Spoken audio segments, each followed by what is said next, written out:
Welcome to Three the Hardaway, aka the three-man Jalen Weave, aka the best big three since LeBron, D Wade, and Bosh, live on YouTube on Memorial Day. Salute to those who are no longer with us.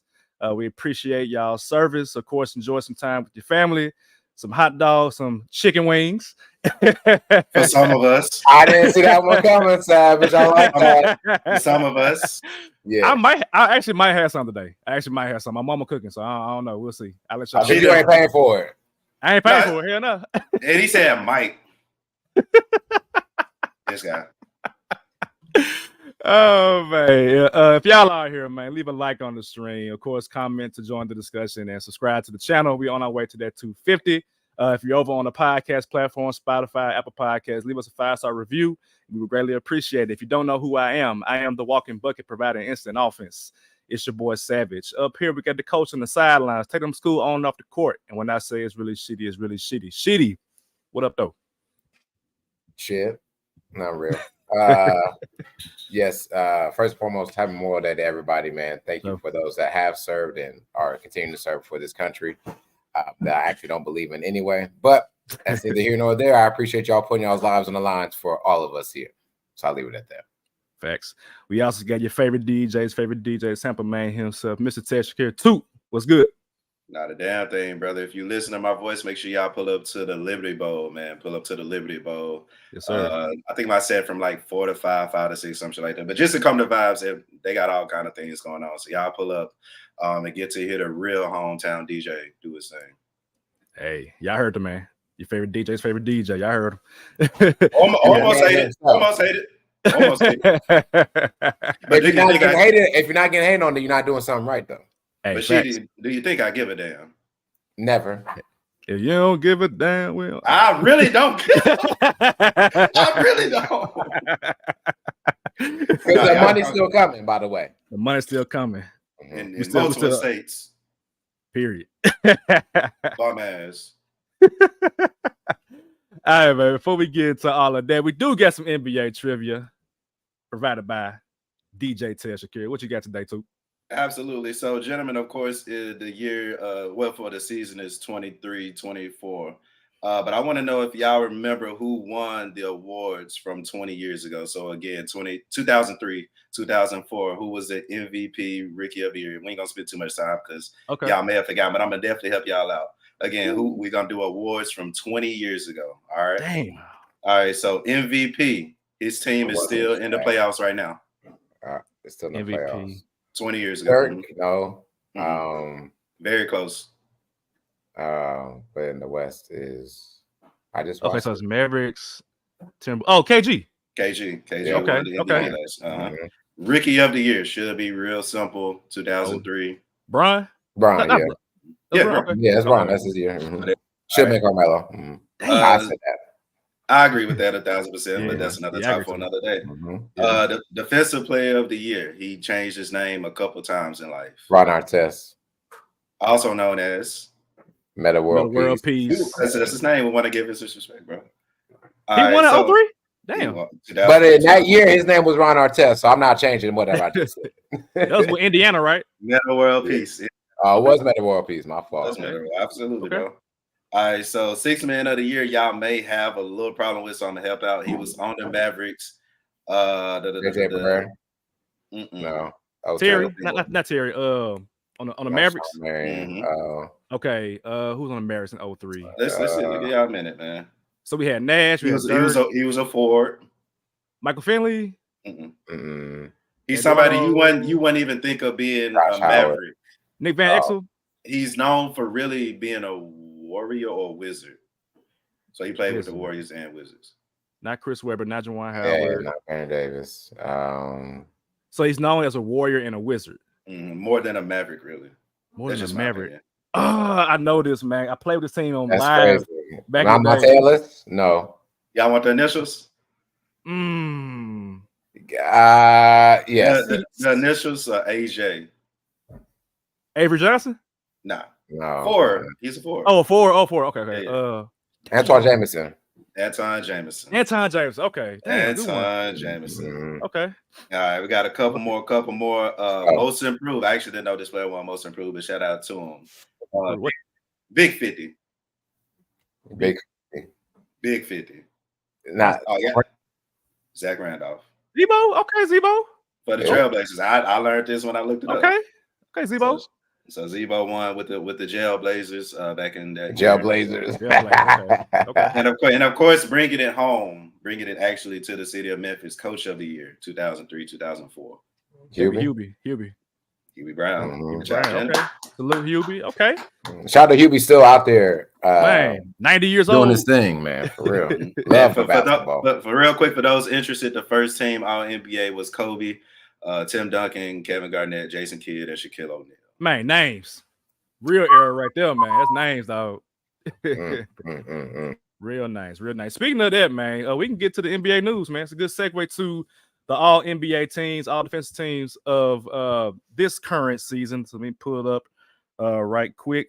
So for the all NBA teams, first team was SGA, Nikola Jokic, Luka Doncic, Giannis, and Jason Tatum.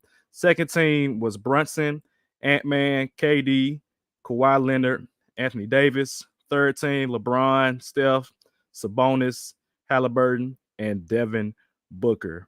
My thoughts on this: I'm not a fan of the Lakers getting two players while also being in the play-in. To me, that's just like you can't have two all NBA players and you're like, oh, like the 7th seed or something like that.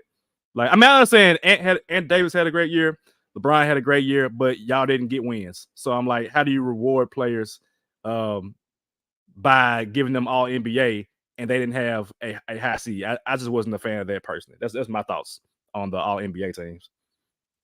Do you feel the same way about the Suns then too?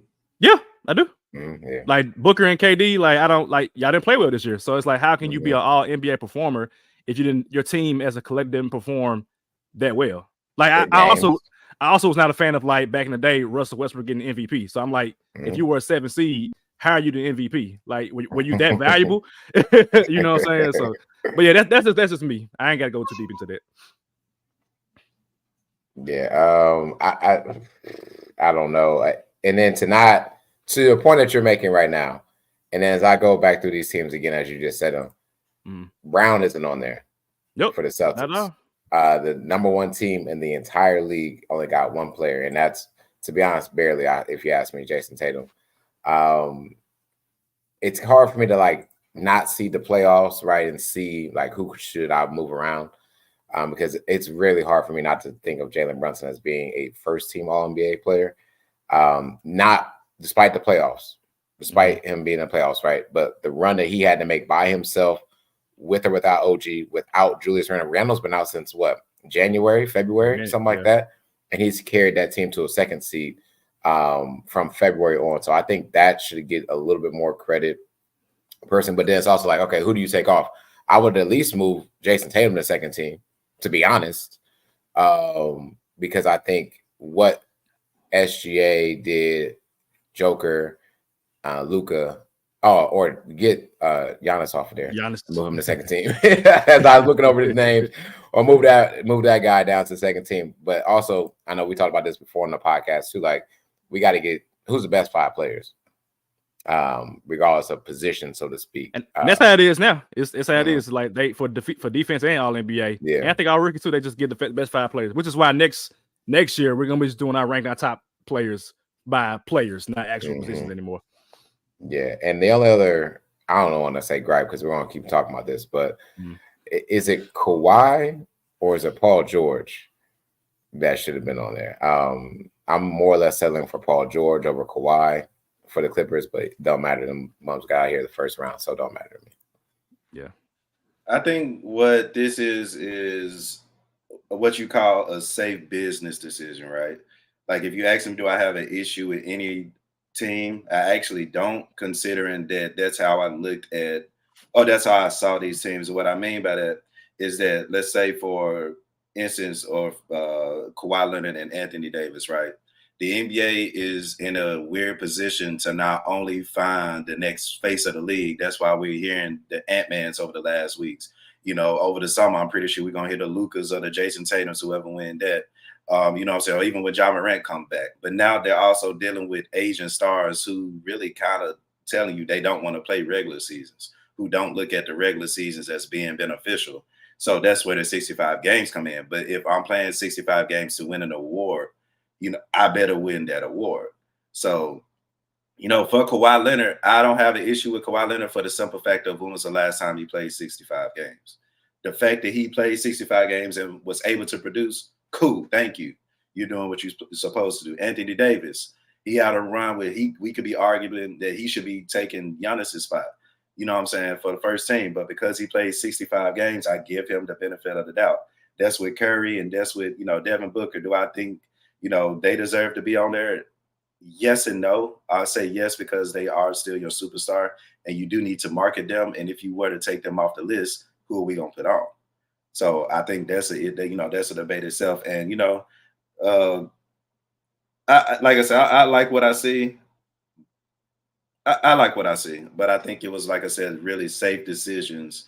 It was safe picks that end up being right, I guess. It's like saying, hey, Kendrick Lamar is the best rapper this year. I mean, duh. You know what I'm saying? But, you know what I'm saying? But I like what they did. And that's not just for, like, the All-NBA team. I love the rookie team. I love the All-Defense team. But, yeah, I read it. That's a perspective I didn't consider.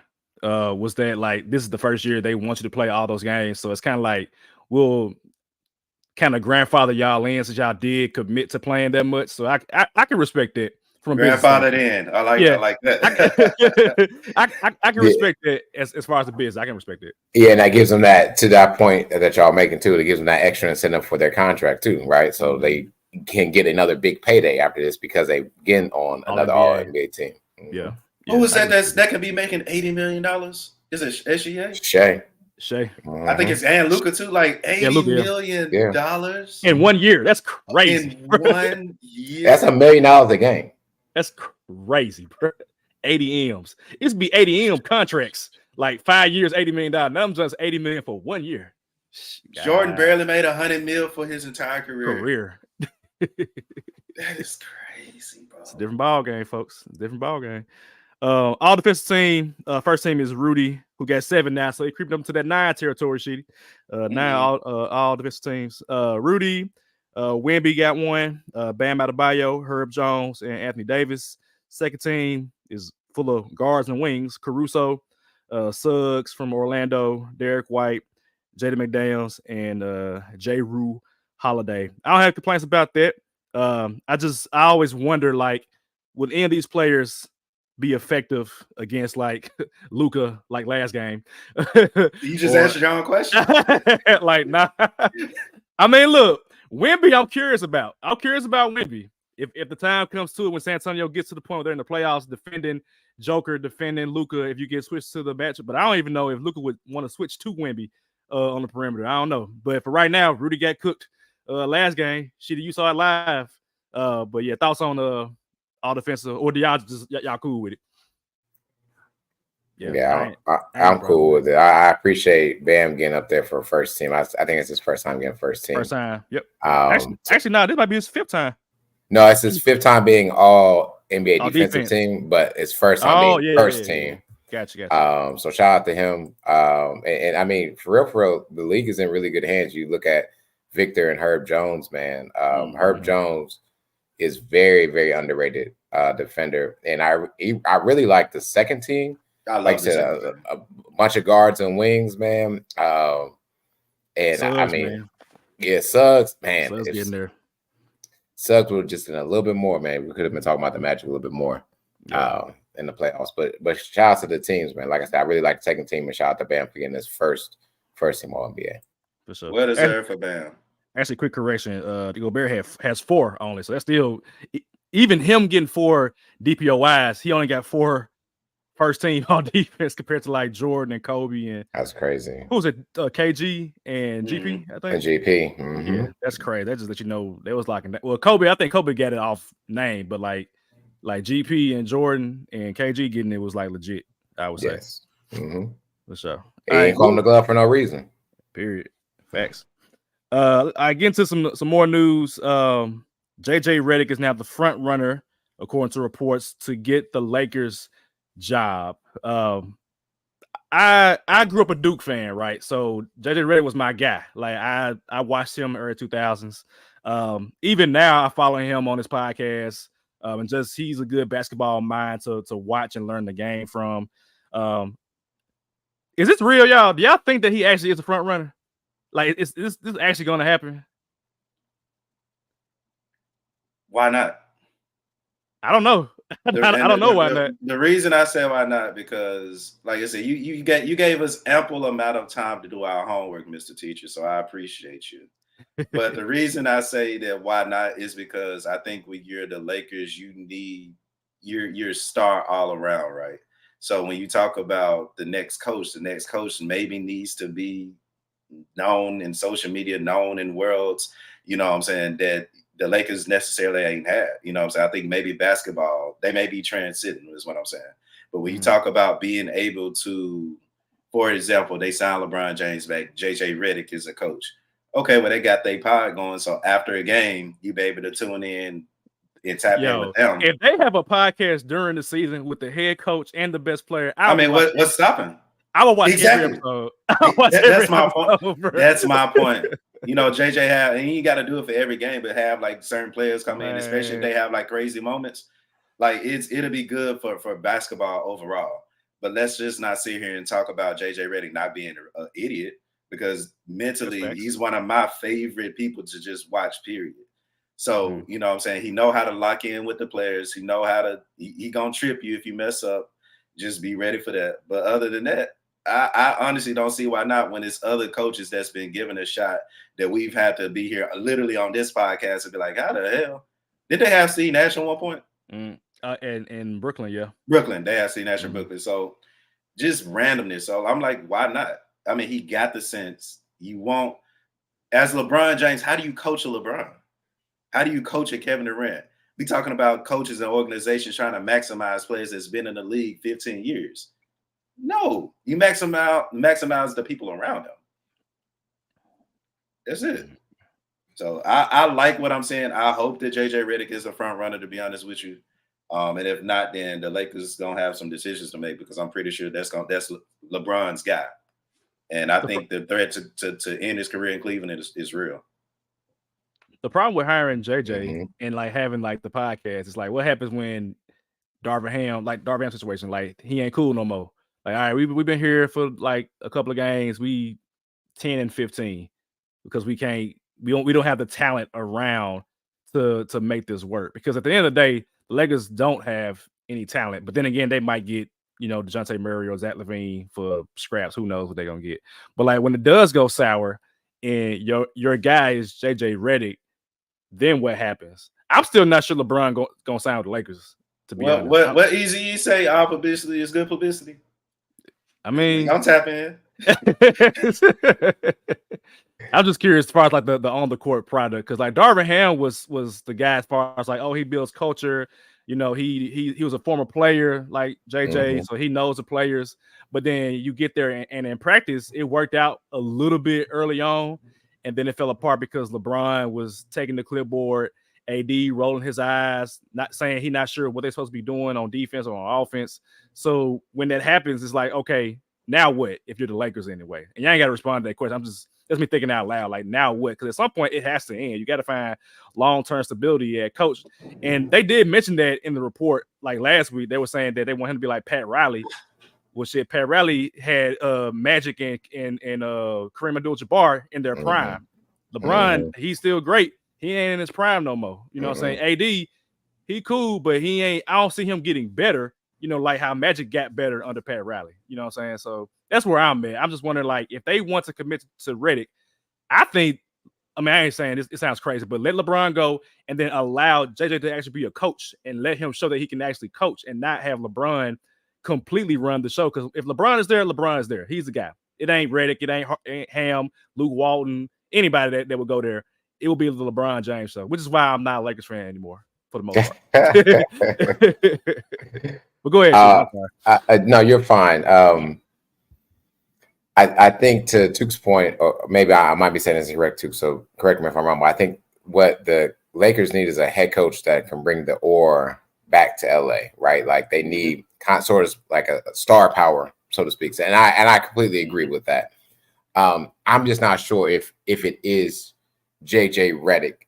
And my only thought about this is the bad part is I believe he can coach. I do believe he can coach. I've heard his X's and O's on this podcast as well. I also believe sometimes he defers a little bit more to LeBron after he gives his X's and O's, and I hear LeBron's side more often than I hear JJ Redick's. So that could become troublesome within a huddle, so to speak, especially if you're down 2 or whatever. What are we supposed to do? If we're up 3, is JJ Redick going to commit to the foul that LeBron always wants to do? Or is he going to say, hey, just play defense, right? And that conflicting thing. And when I think about it, it's like, okay, what coach can I see be there for LA that will bring the allure that they need, but also keep the rest of them in line? And I don't know right now. And so I see what you're saying. It's like, why not? Like, give it a shot. But also, I think JJ Redick, man, give him a shot. We'll start off with the Hornets where the expectations are very, very minimal. He can coach up a Brandon Miller and whoever they draft to be better players. JJ Redick is not going to make these players better at this point. He's literally going to be subbing people in and out and come up with a few schemes here or there. But he's not going to make Anthony Davis better. He's not going to make LeBron James better. And I think what he could do is, like I say, go to a team that really needs a leader, so to speak, like a Charlotte Hornets team or someone else that's been let go, to develop those players and then make them better overall, talent-wise. But again, coin flip, I could care less who coaches the Lakers, because at the end of the day, LeBron is still the coach of the Lakers. Unless he doesn't sign there. Yeah, which is a possibility. We'll see. We'll see about that. I mean, the draft is June, a month from now, actually. So wherever Bronny goes, we will know. We will know what LeBron doing. Another coach that's, I guess a current coach that's going through it is Mike Brown. Mike Brown and the Kings were in talks for a contract extension, but they have recently decided to table those talks. Why is Mike Brown not signed? I'm gonna start with Sheedy first. What's going on with Sacramento? You the guy that started the whole movement of lighting the beam. What's going on with Mike Brown? I did, man. Oh yes, sir. Mike Brown, I think as well. He kind of it's a controversial coach, unfortunately, right? Seen it in Cleveland as well. He got let go after some time. I think he wants to coach it his way, and maybe the GM is thinking something different. But also, let's not knock the Kings, right? We talked about this a little bit before we got on the pod. The Kings were still a playoff team before injuries happened. Kevin Huerter, Malik Monk, who could have won Defensive Player, Sixth Man of the Year award, went down. You're missing 2 guards, and you didn't do well. They're talking about they didn't do well in these playoffs. Ladies and gentlemen, do y'all not remember what happened last season? Last season, they just ran to the buzzsaw of the Warriors, and Fox injured a finger on his actual shooting hand and still dropped 40 one game, but still hurt himself. Boom, injuries. Injuries again happened this year. So if you are going to say, I'm not going to extend Mike Brown, that's ridiculous, because when's the last time Sacramento Kings meant something was back when Vlade Divac was back there and C-Web. So they've been on nothing for years. They've been the disgrace, so to speak, of the West. Let's be honest here. You go into Sacramento, you're going to get a dub. Easy. I might even drink a beer before the game type shit. But he's transformed the culture there and what they're doing. Sabonis is getting a double-double every night. He had 40+ of those. 13. All NBA. 13, right? How do you see him oh yeah, I'm about to fire this guy, right? Well, I'm not going to extend him. They're not going to fire him. Just not going to extend him, which I think his contract is good for this remaining year. But what do you want? You want to see what happens in the West next season, Sacramento? Trust me, everyone in the West is getting better. And if y'all don't get better and make some trade pieces, then you're going to put it all on Mike Brown and fire Mike Brown, which I don't think is fair, to be honest. So I'll leave it at that. I really think he just doesn't mesh well with the GM because he wants to do things his way. And it is what it is. Yeah, when you got a poverty franchise, excuse me, that's normally been the Kings, they gonna make poverty franchise decisions, right? And you talk about Mike Brown, who's done a hell of a job with this team, was, unfortunate last season, but at the same time, you can still progress in a way. But I think this is more so front management. We've seen front management make questionable moves and continue to do so. Example A, Why is Sabonis the only big on this team? Exhibit B, Harrison Barnes is cool, but why is he still starting? You know what I'm saying? Number like 3, like your second, arguably third best player, your third best player is coming off the bench. So what are you gonna do with him when he leaves? Because he finna go get a bag as well. So Mike Brown, if I'm Mike Brown, I may be looking like, shoot, do I really want to be here after next year as well? Because I think there could be other better situations for Mike Brown, especially considering what he's been able to do with the Kings. And, the Kings, they're going to continue to make poverty decisions and continue to do what we're going to say, Sheedy, the Wizards of the West, or go back to being to it. The Wizards of the West. There we go. Mm-hmm. There'll never be a consistent franchise for whatever reason, because I heard Sacramento is beautiful.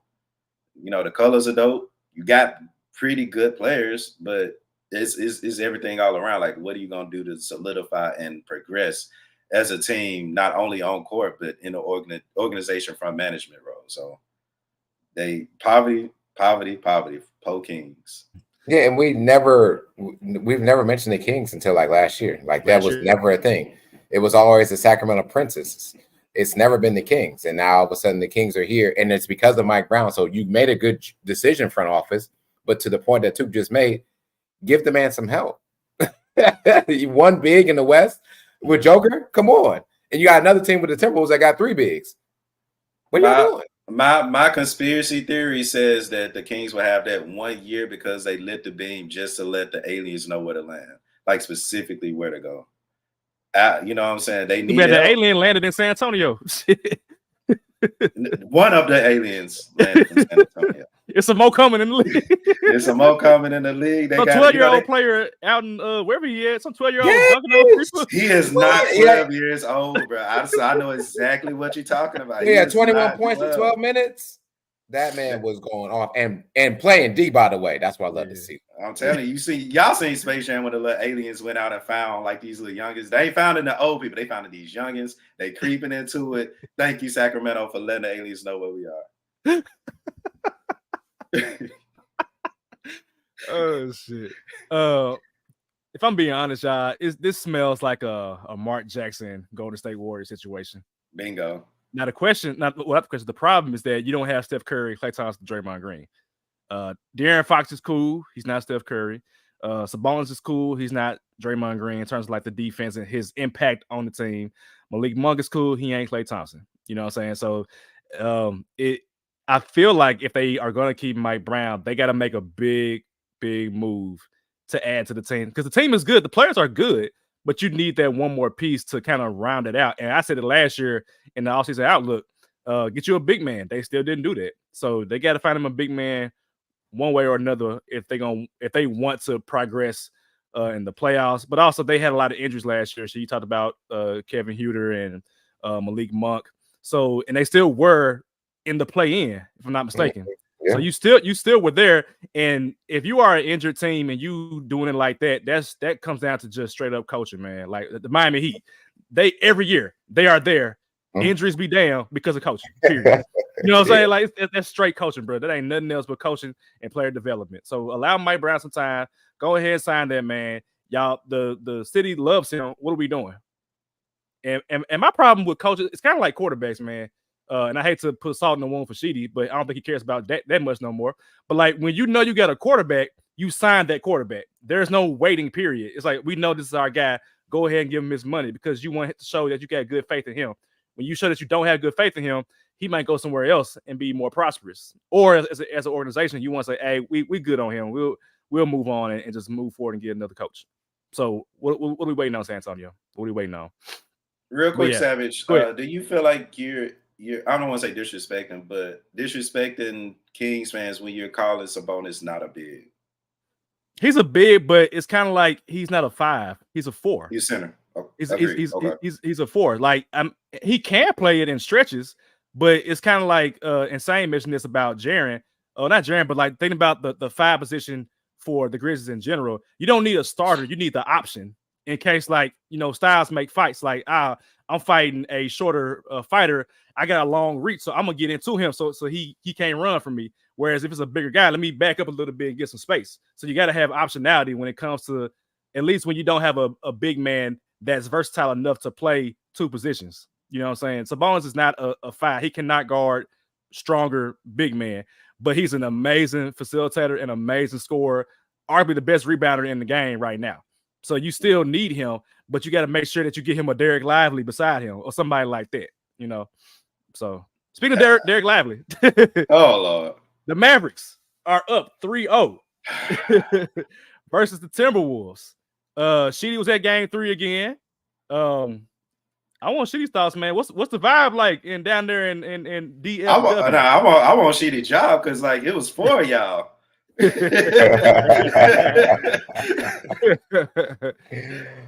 First of all, man, it's really a privilege to rub elbows with people that like I would never rub elbows with. I'll be all the way honest, and I would be honest and say right here on this podcast, I'm getting in here because of white privilege. Period, point blank. And I'm black as hell. Hey, nothing wrong with that. Nothing. And what I'm liking, and I'm gonna say this before I talk about the game itself. What I'm liking is I'm seeing like his kids talk to like senators, low key, and judges that are a part of the city of Dallas. I'm like, oh yeah, I'm gonna keep him around because my son is seeing this too. There you go. Yep. And I need my son to learn, one, what is white privilege, and two, how can I use my blackness to get in here too? Because we rubbing elbows right here. We in the door. So now we got to talk. To take it back to back in the day, Frederick Douglass, ladies and gentlemen, how did he learn his ABCs? From the master's wife. That's what happened. So you got to use it to your advantage for your family if you're a black person. But go ahead, Sheedy. Yes, I completely agree. What I will say, man, and I continue to say this, the city of Dallas is so behind everyone for the Mavericks, bro. Like I didn't even send y'all the space about the starting 5, bro. And hearing the starting 5, it felt like Derrick Jones Jr. was getting just as much praise as Luka Doncic, right? And when I will say this because we just mentioned his name, when D-Live went down, you could hear a pin drop. Like literally, it just got quiet in the arena, and everyone was just, "Let's go Mavs," and like trying to get him up. But anyways, I told y'all. Mavs and 6. I told everybody. You said 6. It might be 4. Yeah, it might be 4 of them things, man. Because again, they have all their players playing positions that they need to play. Even Powell coming in yesterday was crazy good timing. Hardy only had 7 points of 7 timely points that he had. This team defensively is a lot better than what people give credit to, and you're playing the best defensive team, arguably, within the NBA. And still, the Mavericks are showing more defense than the best defensive team, and that's crazy to say. I don't want to get into the Rudy Gobert shot over Luka. I hear that. I mean, we can talk about that ad nauseum. But let's talk about how you had 3 seconds, Minnesota, after that shot. And Anthony Edwards' decision to get the ball, got blitzed by Derrick Jones Jr. and passed it, made a good pass, made the right pass. I'm not going to lie about that. But what are we drawing up that we're not going to the rim to get a foul or to send it into overtime in Minnesota? And this is a different series. I didn't like that play call with 3 seconds left after a timeout. That's just me. I'll leave it at that. Anyways, back to the Mavericks. Luka getting a triple-double. Kyrie scoring at will. And what we're seeing, and I mean, we've seen it as well on TV and everything like that. I've watched it live. Anthony Edwards is tired, ladies and gentlemen. And Anthony Edwards is different than everyone else because he's the best player on the team, best offensive player, but he's also trying to guard the best offensive player on the other team. He's just not ready to do that yet. No, the problem, Sheedy, but the difference between this series and last series, and I mentioned this maybe 2 episodes ago. Denver only has 2 ball-dominant players. One is on the perimeter, who Jay McDaniels guarded, and the other one is down low with Joker. With Dallas, you got 2 of them. So Jaden got to guard Luka. Somebody got to guard Kyrie. And Ant-Man, he put his foot in his mouth by saying, "I got Kyrie." And not too many people got Kyrie. No, being honest. And so now nobody has. I agree. No. I agree. And with you having to chase Kyrie, to your point, you exhausted, and now you got what? No legs on offense. Because there's no reason why for Anthony Edwards to be scoring 40 points in Denver, mile high, yeah. And you in Dallas, and you can scratch 20, 25 points because you got to chase Kyrie. So yeah, you chase Kyrie now, and you get what you asked for. But go ahead, Sheedy. No, you're fine. Karl Anthony Towns is doing great and better on the block, mid-range-ish. But when you stepping out and shooting 8 3-pointers, big fella, in Dirk's house, and you ain't make none of them, as Dirk is sitting right there, Shaq sitting right there, watching you embarrass yourself as a big man, you just got to stop talking about 1,500 shots. When? Who got time for 1,500 shots, by the way? Nobody, not after no practice. Come on, dog. And nobody's buying that. So, again, Jason Kidd had these boys prepared right going into the playoffs. They rode this well. And this is also a complete team. There are no injuries per se. Even D-Live will be back soon. But even if he wasn't, Gafford, hell of a game to come up, especially in the clutch with that alley-oop. The other problem, and I'll leave it alone and let y'all talk. I'm sorry, I'm talking a lot. But this team, the Mavericks, can score on the perimeter, 3-point. So you have to guard the 3-point. But when Luka or Kyrie takes it inside and you start to bring that double up, boom, I'm giving it up to any big that's ready to contend and go up and get it. And that, my friend, you can't stop that. And even bringing the ball down the court, it ain't always Luka or Kyrie. Sometimes you got Derrick Jones Jr. bringing the ball down the court who can do that. Like they have everything set up to go ahead and go to the finals. And ladies and gentlemen, it might be done as of tomorrow in Game 4 in Dallas, because I don't know how much more Minnesota has left. And now, Reed, I'm sorry, y'all don't have 4 straight to beat the Mavericks. I'm sorry about that, buddy. The Timberwolves have been embarrassing for me, man. Just I told y'all for one of these series I was gonna be bringing Broomy James back on the pod, and it's looking like it's gonna be this series, which I didn't expect. Of course, I had the Timberwolves to win, but like you said, like y'all said, who's holding Kyrie? And I planned for, and I expected the Timberwolves to play a little bit better defense, at least better than the Mavericks. But it seemed like the Mavericks, like their trade deadline literally helped them excel to what we're seeing right now. To be able to come in and just and plug in the right players, the hungry players, the mentality, and just, the leadership of, for sure, Kyrie Irving. Like, y'all know I love me some Kyrie Irving. So for me to see what he's doing just overall, I absolutely love it. But what you're saying from him is like, even from last season, I kind of like came into the season like, how are they going to make this work? Jason Kidd, how the hell are you going to make this work, especially when it comes to them crunch time moments? I don't want to see Kyrie Irving sitting in a corner like I saw multiple games last season. How are you going to make this work? And they're excelling in it. So just shout out to the Mavericks for doing what they're doing. I'm loving what I'm seeing from that, to be honest with you. Just the teamwork. You got the superstar in Luka. You got like I said, but the leadership in Kyrie, and Jason Kidd is doing a hell of a job. So salute to. Do we know if Gafford gonna be playing next game? D-Live, it's still. Live, I'm sorry. No, you're fine. It was a head injury. He's okay. The scans have been okay. They're not sure if they're gonna play him Game 4. I wouldn't play him. I just sit him down. And if we lose, like, y'all should win. It should win, honestly. Mm-hmm. So, but for the Timberwolves, bro, like I say that they're embarrassing me because what I've called numerous times the best shooting big man in the league in history, in just my opinion, the man's gone 3 for 22 from 3-point line. How can I help you with that if you're gonna embarrass me like that? And most times you've been open. Correct me if I'm wrong. You just exactly, and they leaving them open for a reason. It's embarrassing, bro. Like they treating Cat like a cat. You know what I'm saying? And for everybody that's living in bad kitty, as I said. Nah, you know what I'm saying. Rated. This could be a rated R podcast if you catch my drill calling Cat a cat. But that's how they treat him, and that's what it's looking like. So sorry for the parents that's listening with their kids, but it's just embarrassing. So if they get swept, I'm definitely expecting Cat to be going off this team because it's only so much that you can do. And literally, like I'm telling you, this team should not be losing to this Mavericks team 3-0. They should not be down 3-0. And granted, I know Ant-Man gonna go into the summer just like the Jordan approach of getting his body better, but only he can do so much. So I would love to see the ball more in his hands and in McDaniel's hands. I think they're going to trade him for a shooter because you need shooting. You need shooting. So they kind of make that Klay Thompson cat trade that I was talking about a couple pods look like a gold mine.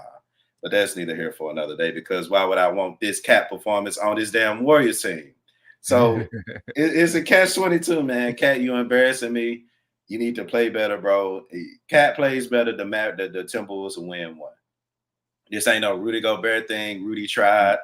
He ate for effort. But this ain't no Rudy Gobert thing. This ain't no Jay McDaniels. What's the Timberwolves bench looking like? They bench was supposed to be, I thought, would have outplayed the Mavericks bench. I was clearly wrong in that situation.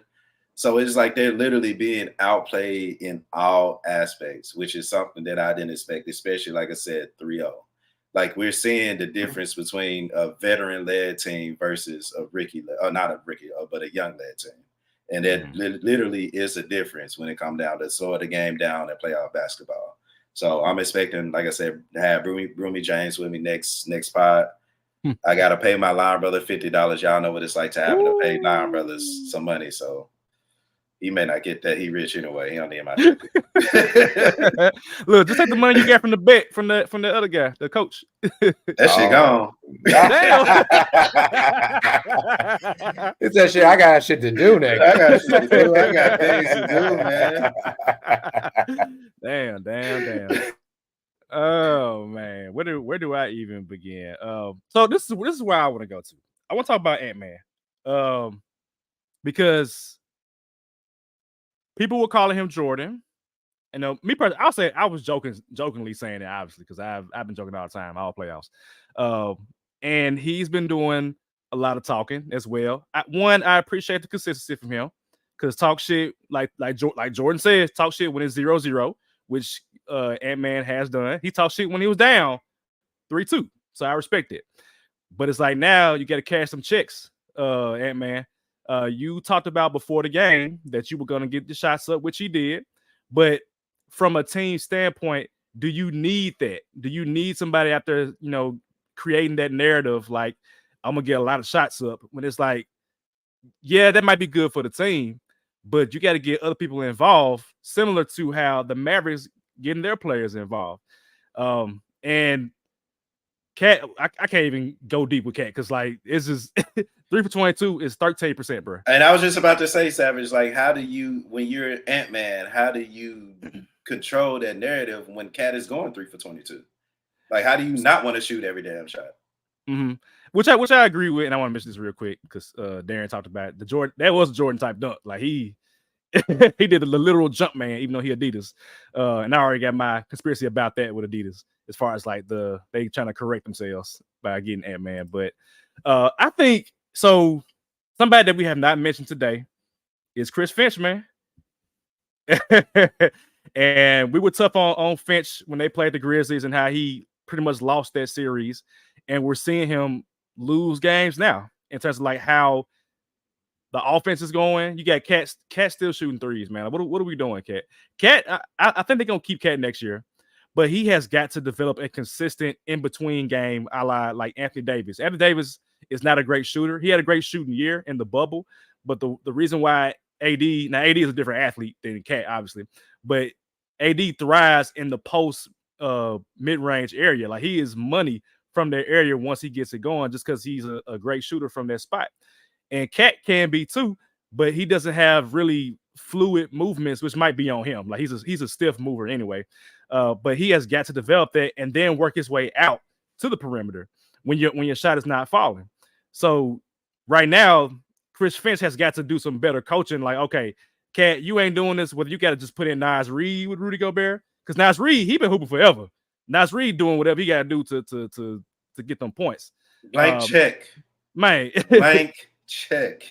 Literally, man. So and what they signed him for, they easy money. Easy. It's like literally, and I'm sorry to cut you off, Savage, but it's literally like how the Grizzlies signed Triple J for that contract, and what that really means. And like, they paid him top heavy at the beginning and it goes down. every year. It's kind of similar with Nas Reed. Like y'all signed him for pennies. And Nas Reed, he can be starting. He can be starting somewhere, like for real. Because he comes in, he knocks down shots. He's gonna play defense. He's gonna provide energy. He's not a star player, but he can damn near be a star in his role, which he's been for this entire playoffs. And so if I'm Chris Finch, I ain't saying bench Cat, but Cat, this might not be your series, bro. This might not be your series. If we want to go to the next round where I would need you more, then you gotta take limited minutes and limited shots, man. So, but it's over. It's over. And I don't think that I don't think that Cat is gonna be traded. I can't see that too. Not after they made the reason I say traded is kind of why you just said what you just said, right? It's like if Nas Reed is able to come and perform and hit the shots that Cat's supposed to hit, I'd rather Nas Reed have the ball more. I'd rather Ant-Man come into next season being able to average close to 30 points a game. You know what I'm saying? Instead of having Cat, who, like I said, if this is the highest you've been and we can't use you to progress, what you here for? That contract, though. That contract, though, man. Two things real quick. I'm sorry, I didn't say this when I had it, but people discredit the Mavs because they have a lot of young talent, right? Daniel Gafford, D-Live, other guys that are really young, but they have a good mix of like players that are older too, right? Like Morris, who's on the bench, who gonna get no time. Might get him a fucking ring for no reason. But you got Kyrie, who's a championship player and knows what it takes to win those games. So I like that for them.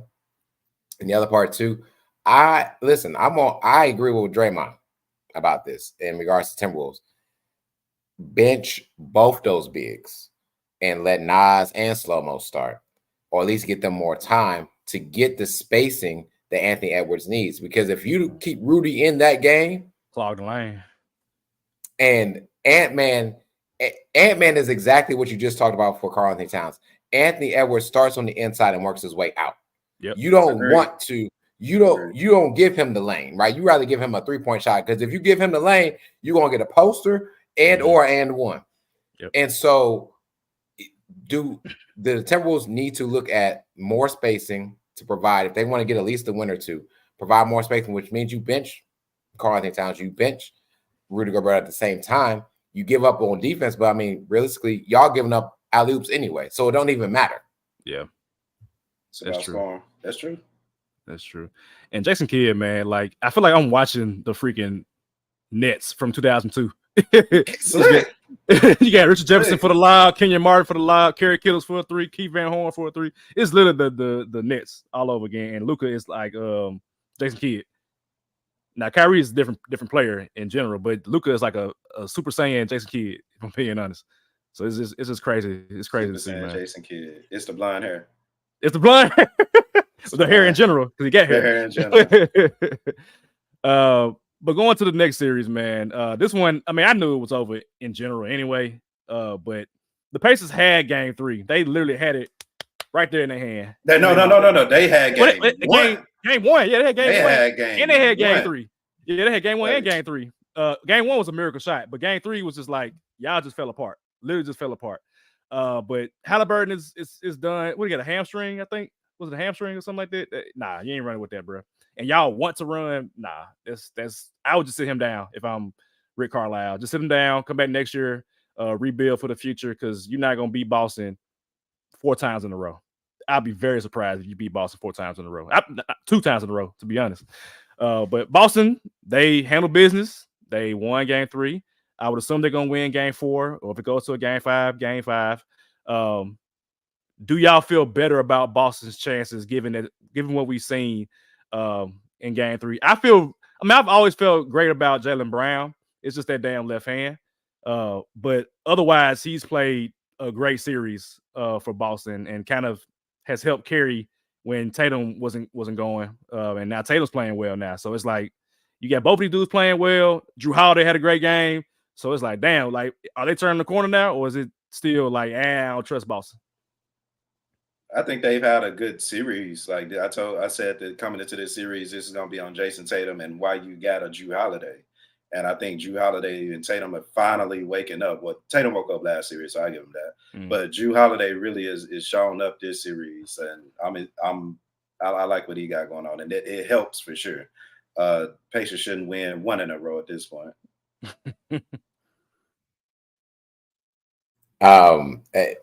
This is the second series I have to say this, but this is the Pacers series to lose again. And I still don't believe in the Celtics. That was your question. I don't believe in the Celtics. They played a Miami Heat team without Jimmy Butler. They've played a Cavs team that did not have Spider, did not have Jared Allen, and other players at certain stretches. The Caris LeVert, I think, sat out as well. So, now don't get me wrong, I get it. They don't have KP, but they didn't need KP last year to get to these conference finals either. For hooping, hell. Exactly. Like they don't need him, but I think they'll need him for the next round. Yes. And so to me, I'm still, I don't know. I still don't feel complete about the Celtics. I compare the Celtics to, okay, if JJ Redick to me was like a Dan Orlowski, right, for football. Like Dan Orlowski breaks down the plays, JJ Redick breaks down the plays. So I'm going to keep NFL real quick. The Celtics to me are like the Buffalo Bills. Great team constructed. They're going to get to where they could go, but they don't have that extra step to get over what they need. And they're going to disappoint you. So Boston fans, go and get out your tissue. I'm sorry. Y'all going to make it to the next round, and I'll keep my predictions till then. But the Celtics are very, very lucky because a lot of the mistakes that they have made, they've been able to overcome because they are more superior than the teams that they are playing. Yeah. And I'll leave it at that. And as it gets to the finals, you're not going to be able to make those same mistakes and overcome them on a prayer shot or a team just like not having their head realistically in the game or the coach not having their players ready in those instances in the game. You're not going to see that when it comes to the finals. So kudos to y'all in the Celtics, but things will definitely change in the finals. I have not a random question, but it's a question. And the Pacers have this guy under contract for like, I think 2 years. What the hell do they do with Nembhard? Because my goodness, Andrew Nembhard he's in place of Halliburton. He scored 30 points last game, and he looked good. He looks good, like in general, in terms of like how he's played on the court, in times that he's gotten those minutes. But they're gonna have to pay him at some point because he's a very valuable point guard, and I think he can start somewhere. So you already got Halliburton, who's your guy. You got to sign Siakam. Siakam got to get there. You got what's the guy? Mathurin's going to come back next year. At some point, you're gonna play, and I guess pay depending on how well he plays. Jarris Walker, he's a rookie this year. Obviously, he got a couple years for it. That comes up. Miles Turner is somebody else. You got a lot of money you got to spend because you have success. These players have shown success, and you got to reward them for that success, which is kind of like the gift and the curse of running through the Eastern Conference playoffs with a lot of injuries that has happened. Andrew Nembhard has kind of had a coming out party this playoffs. And like I said, last game, he had 30-some points. If they would have won that game, it would have been in large part because of Andrew Nembhard. He has, I think 2 years left with a team option that second year. And it's like chump $2 million, like chump change. He going to want to get paid at some point. So in the midst of that, like the contract expiring at some point, you have those conversations where it's like, hey, I want to get paid before I get injured and then y'all lowball me. You know what I'm saying? So the Pacers, I'm going forth as if this is over with. Like this series is over with. Would you trade him now, Nembhard, and maximize the value? Or do you come back next year and say Halliburton's our point guard, Nembhard's our backup point guard, and we're going to roll it out one more year and then we'll see? What would y'all do? This brings back memories of Ja Morant and Tyus Jones. Tyus Jones, yep. Mm-hmm. And you bring it back for one more year. You let it rock because Siakam, you was able to get him in the trade deadline, not the offseason. So now you get, I don't even know if you get a full offseason considering Halliburton finna play for Team USA. But I guess you get a little bit more time to develop that chemistry, and what's working is working. Like they put up historic numbers at one point of the season for a reason. And Nembhard was a big part of that as well. And I think the more they continue to develop with each other, I think next year we'll be looking at it probably even better Pacers team. So you rock with what they got. I don't think you trade him right now, because if you trade him, what do you, like I said, you still got to understand what you're going to get back. Are you going to get another backup point guard that won't be able to produce when your star player get out? You know what I'm saying? Because he still he had 32 and 9 assists. That's something to be spoken of in itself. So I'm not trading him. I'm rolling with it until next season or the season after that. But I got a team option. You get 2 years of him, so why not? For cheap as hell too. Why not? Why not? Yeah, he's very cheap. I wouldn't. I give him until the trade deadline of next season. I think you can up his value more. But also, we haven't talked about the other backup point guard, TJ McConnell, who has had a hell of a playoffs, not just a series or a game, but a damn good playoffs this entire time. And so I think TJ McConnell, if you're going to get rid of Andrew, then you do have at least a safety net, so to speak, of TJ McConnell. Whereas, to y'all's point, when Tyus left, there was no real backup point guard. Really Kenny speaking. Chandler and other random point guards. Please, right? Yeah, dude, I'm taller than. Yes, probably you are. I'm pretty sure I'm tall. I can't think of his name. I'm pretty sure I'm taller than him. What's his name? Gilliard. Yeah, Gilliard. Nah. But it's also a similar situation of the Mavericks, right? Do you pay Jalen Brunson or Spencer Dinwiddie or whoever it was? I think they kept Spencer, right, and let Jalen go, whatever it was. But regardless, worked out for everybody. I think you keep him and just wait because of the money. But if he's showing great flashes again next season, you trade him and you see what more you can get. Who can you get on your team to make another playoff run next season? Who might not be a guard, might be a wing or something like that to help you out. But again, you can let him go because of TJ McConnell, is what I'm saying in so many words. And they did New York sign Brunson outright? There wasn't no trade with that. Yeah. Man, if I'm Indiana, I'm like, look, we're gonna trade you at some point. Just keep hooping. But we got to get value for you, man. Because imagine the value that Brunson was hooping with Dallas back then, and you still could have got something for him, and you didn't get nothing. I mean, but then again, Dallas better off with Kyrie, in theory. So the thing is, Nembhard is 24 and McConnell's 32. Yeah. So that's a difference. And Nembhard is by the time that contract ends, he'll be entering his prime. Prime. Right about the prime time. And he's like a steady player, man. He's a steady point. He's not an all-star. I'm paying for a backup, bro. I'm paying for a backup point guard. I don't care what nobody say. I'm paying. So then you stay and trade TJ McConnell then, or still try to keep TJ? Okay. I trade TJ. I say let McConnell, like, his contract run out. Just let it run out. If he wants to come back for like a veteran's minimum, that's fine. And if you want to get paid somewhere, I mean, he ain't getting paid by nobody. Like he's bounced around the league long enough that he ain't getting paid. He actually might want to stay. I mean, it's Indiana. It's a white town. He might be cool there. He might be cool. It's true. What you mean? He said, statistically speaking, that's what he said. Utah, Boston, all these. Like, come on, let's be real. All right, let's wrap it up here. Strengths and weaknesses of the Celtics and the Mavericks, man. As far as like them winning the NBA Finals, because again, I am going to proceed as if they are going to the finals. Now, if we come back next week and somebody is going to a Game 7, then I'll just lift my hands up and be like, "Hey, that has never happened in the history of the NBA. It's happened in hockey. I was wrong. It's happening. It's happened in baseball. It's never happened in the NBA. It's O and infinity for coming back from down 3-0 or 0-3, how you want to say it. What do you think that Dallas and Boston, like, what's required of them? Or not required, but like, what do they have that you feel confident that they would win the NBA Finals? And I'll start with like the Mavericks. I feel like having Kyrie is the X factor. Now, granted, Jaylen Brown and Tatum have been in the NBA Finals.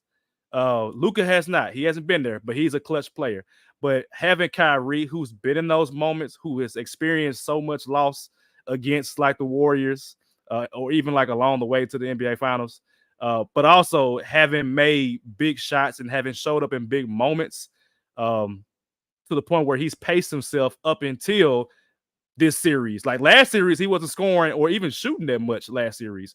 But now that it's required of him up against a good defense like Minnesota, he's putting up 30 points, put up 33 last night, along with Luka, putting up 33 points. So them going to the finals, and him having that experience, I think that's going to be like something that pushes the Mavericks over the top as far as like a significant boost for them in winning the NBA Finals. What do y'all think?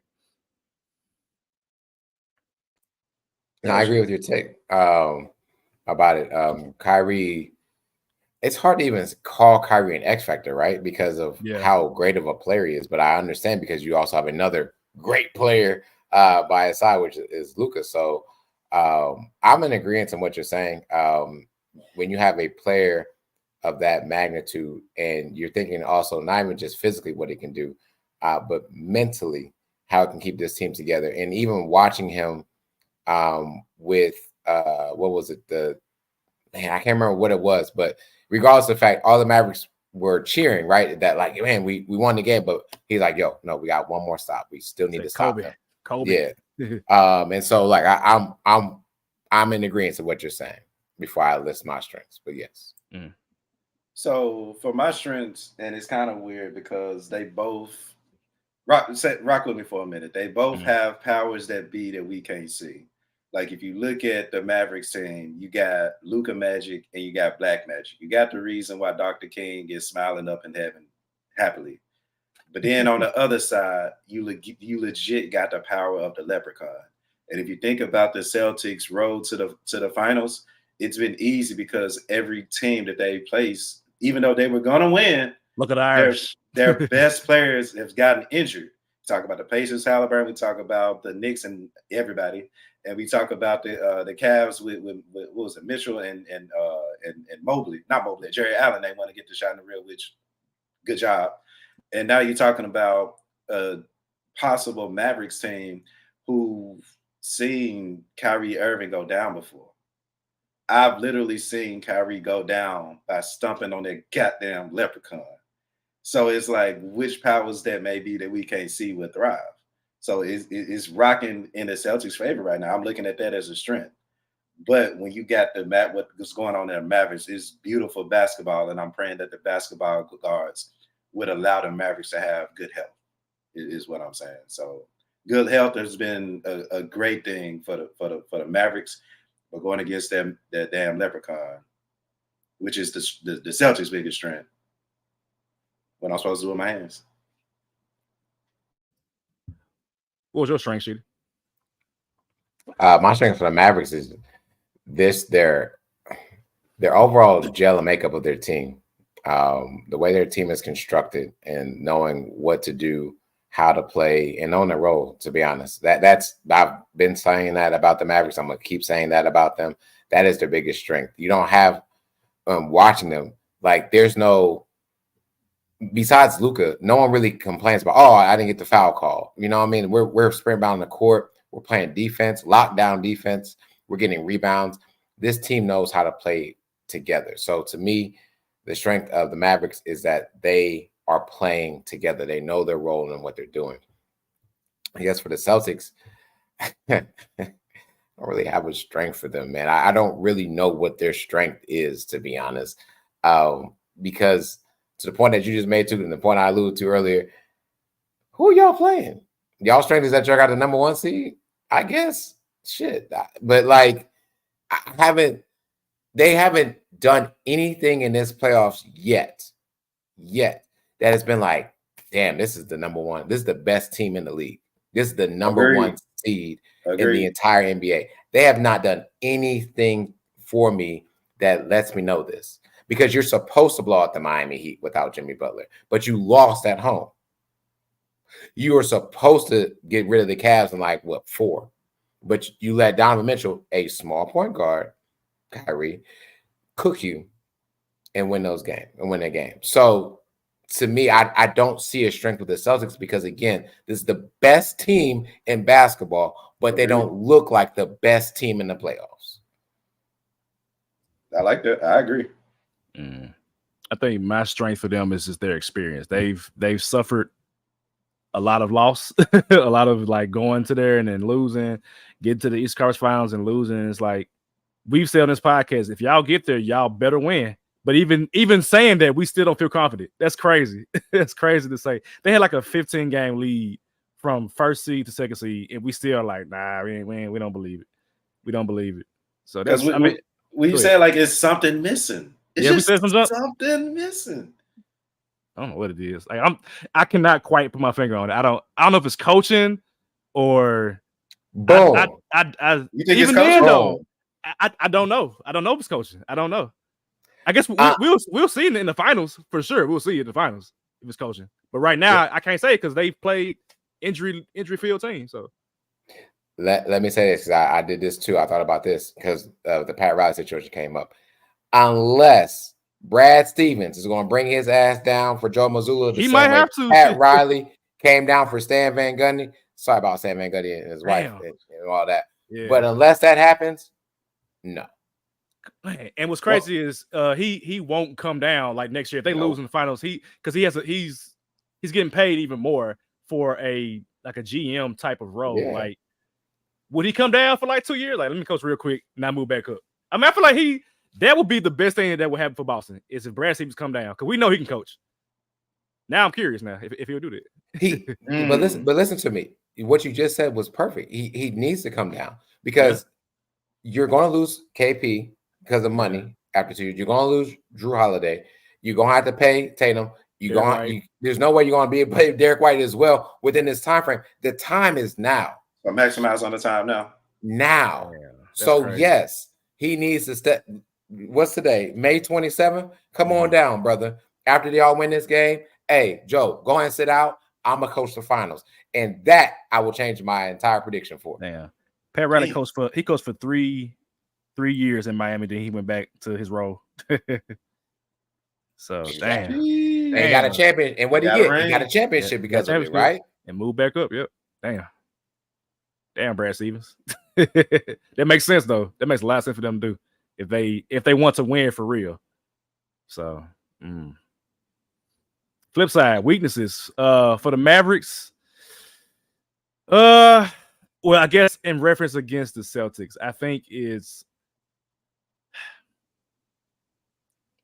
it's a matter of if they got to deal with KP and KP is healthy, that would change the dynamic of it. Because I think that KP is I don't want to say a better version of Karl Anthony Towns, but I think that he's a better pure scorer than Karl Anthony Towns. He's a better version of Karl Anthony. Yeah, go ahead. You really? Think so? Yes. How so? He has the overall body and just even when he plays, he's hungry. You can say he got that. That for sure. Yeah, that's. Like when he came to the Celtics, we had no problem calling him Larry Big Bird because we knew that he would at least come and perform when he's on the court. Cat, 3 for 22, dog. Yeah, that's true. Yeah, and the thing I would also say about KP is he doesn't live at the 3-point line. That's true. Even when he gets the ball at the 3-point line, his first instinct is not always to shoot. That's Cat's first instinct. KP is going to attack, and KP plays better defense. That too. That's true. Okay. Well, I agree with that. It's a better version of Cat. So it's something different that you didn't see in the previous series where, and this is, of course, if KP is healthy, he can score from that mid-range, from the block, and he's tall as hell. He's way taller than Cat. So that would be, I guess, a reason why the Mavericks would lose. We're unsure of what's going on with Lively. I don't think he's concussed. They said he was okay. But even then, that's something you got to deal with. What if he falls again and you are concussed this time? Because Lively has been huge for them off the bench. You know, Gafford's been great as a starter, but Lively has been the difference with those momentum changing lob and dunks. You know what I'm saying? So that's for the Mavericks. But for Boston, throwing out Drew Holiday and Derek White at Kyrie and Luka. That's what I would say. Drew Holiday. It took him a while to get started with Boston in the playoffs. He's finally getting there. But, I mean, Kyrie is Kyrie and Luka is Luka. If you're asking me who's going to score, I mean, we talked about it with Rudy Gobert. Like, the DPOYs don't matter. And Drew Holiday in his prime was DPOY caliber, but it don't matter when you got an MVP caliber player in Luka and in my opinion, top 75 player in Kyrie Irving. So the defense won't matter against a better offense is what I would get at on the perimeter anyway, as far as a weakness for Boston. I like that. For me, a weakness for the Mavericks would be in relative to the Celtics, I guess just experience. The only one that's really been there is Jason Kidd and Kyrie, which in a way, is looking like it's becoming a strength, but they still haven't done it yet. And the NBA Finals is a different beast. So that's all, because when you look at the forwards that the Mavericks got, like no playoff experience, actually literally no playoff experience.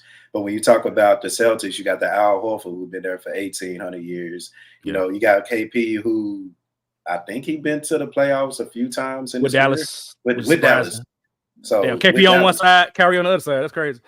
So you got that, and then you still got Tatum and Brown, who's literally been to the finals, and I think it's for Eastern Conference final. Like they've been there. Drew Holiday has won a ring. So I think when you talk about a weakness, I think that could be the Mavericks.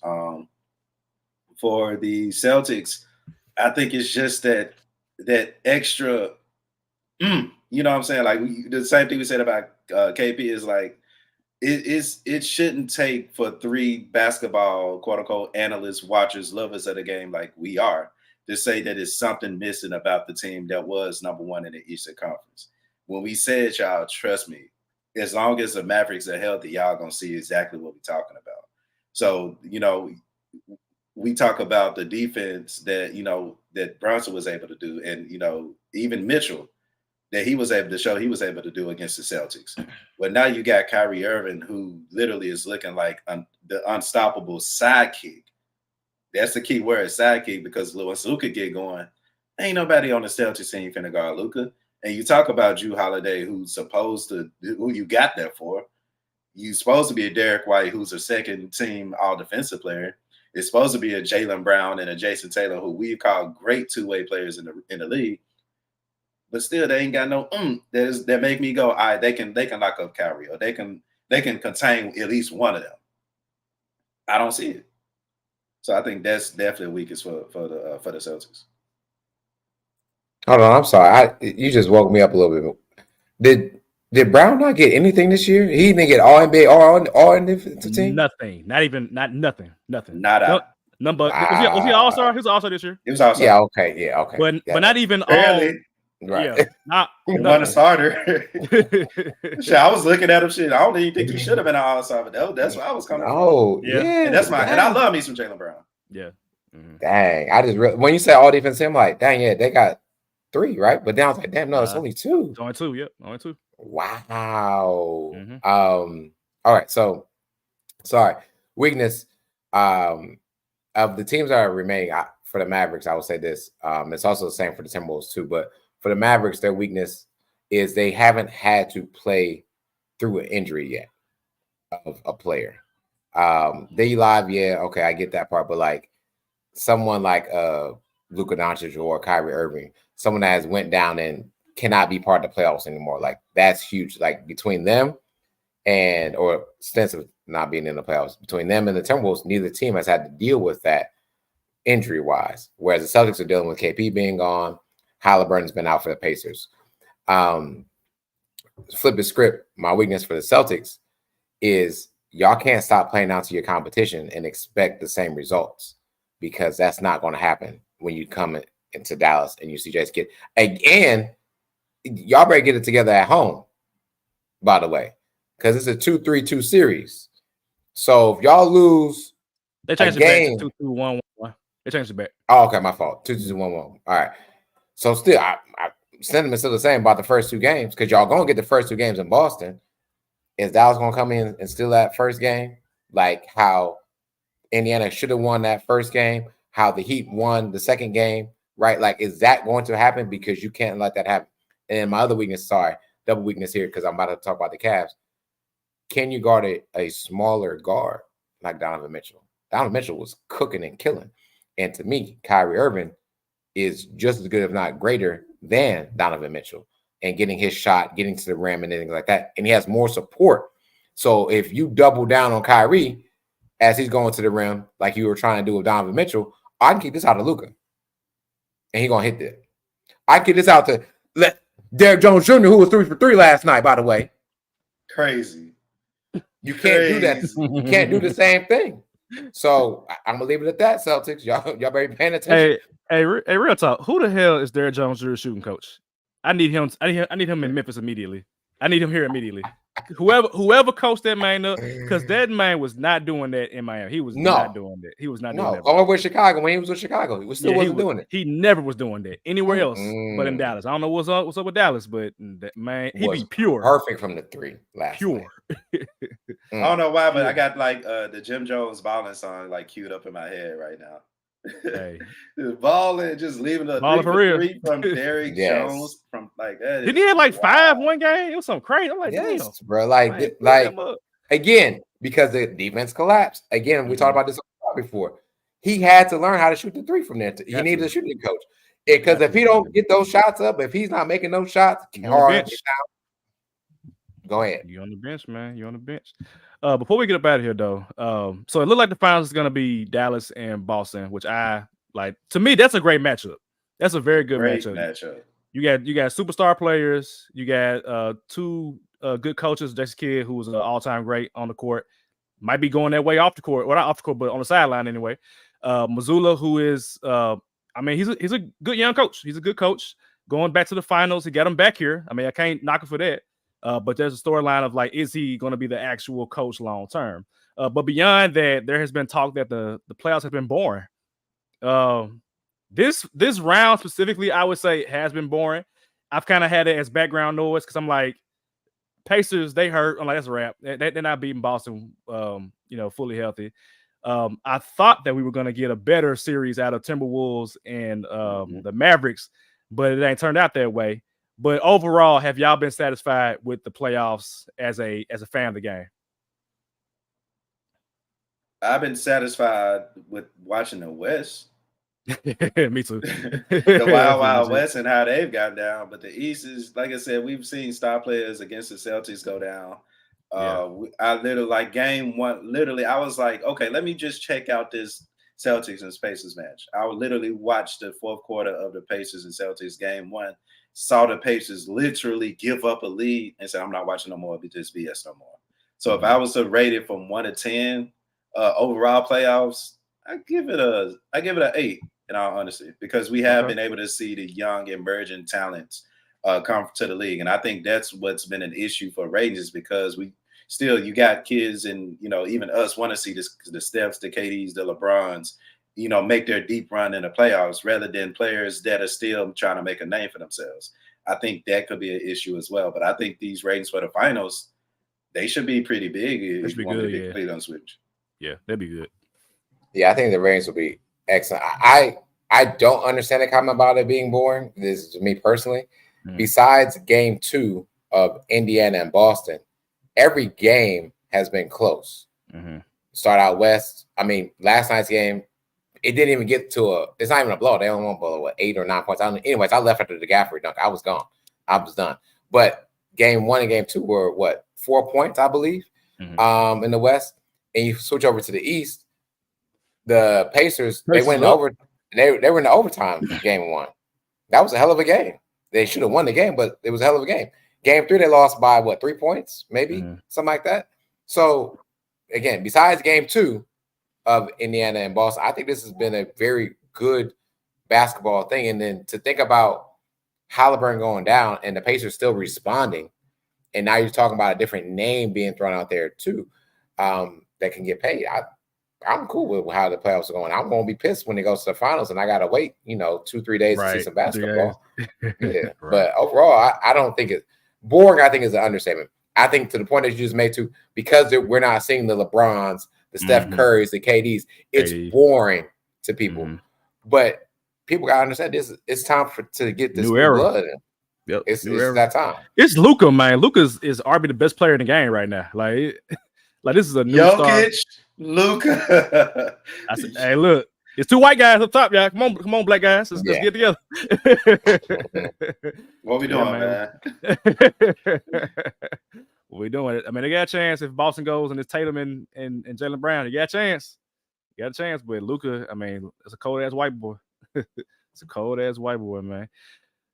Next week, if a team decides to come back, the day that we record will be game 7 of the last series matchup, I believe. I think it's Dallas and Minnesota. It's game, in theory, it'll be on there. But I'm going to assume that we will be clear until June 6th or 7th, whenever day the final start is one of those days. So we will come back next week and record our NBA Finals preview. And, of course, I'll send y'all the information about what we're going to do with that. But we'll have our finals previewed next week. And, of course, there'll be some more stuff coming up. Maybe a coach gets fired. We don't know. Maybe somebody a draft situation will shape out. We'll see. But anything before we get out of here, gentlemen? Meet me at the barbecue, man. Liberty Bowl is going down. Meet me at the barbecue. Right. Yeah. Y'all be there with Took in the city, man. Welcome back to the city, man. Hope it treats you well today. Man, look, I've been getting nothing but love, bro, outside of that one dude. But nothing but love. Again, y'all, this is your favorite DJ. So y'all respect the sample man. Respect the sample man.